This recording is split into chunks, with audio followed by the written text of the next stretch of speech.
जय श्री राम। मैं आचार्य वेदमणि तिवारी आप लोगों को यह बताने चल रहा हूँ कि इस बार नवरात्र विशेष क्यों है।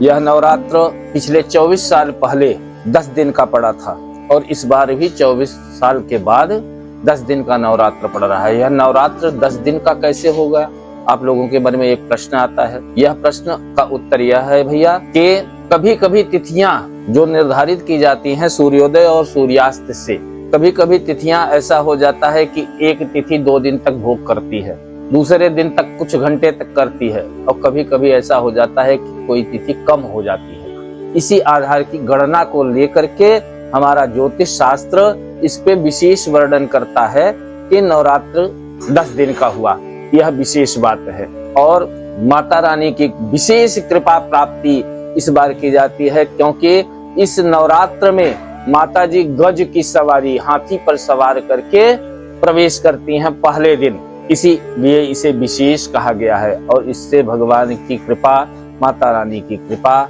विशेष मिलती है। इसमें दुर्गा सप्तशती का पाठ, दुर्गा जी की उपासना, भगवती की उपासना, महाकाली, महालक्ष्मी, महासरस्वती की उपासना विशेष रूप से की जाती है और इससे फल भी प्राप्त होता है। विशेषकर यह नवरात्र की प्राप्ति, जब एक बार राजा रामचंद्र जी भगवान जब वन में गए थे और रावण से युद्ध कर रहे थे तो उस समय उनको ऐसा लगा कि रावण के साथ कोई शक्ति विशेष करके युद्ध कर रही है। भगवान को ऐसा लगा कि शक्ति युद्ध कर रही है, न कि रावण युद्ध कर रहा है।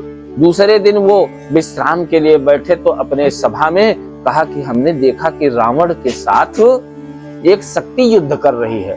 तब भगवान ने हनुमान जी से कहा तो हनुमान जी ने कहा कि प्रभु आप भी शक्ति की उपासना करिए। सर्वप्रथम रामचंद्र जी ने 9 दिन तक उपवास व्रत करके यह नवरात्र की स्थापना करी। उसके बाद 10वें दिन रावण पर विजय प्राप्त किया। बोलो राजा रामचंद्र भगवान की जय।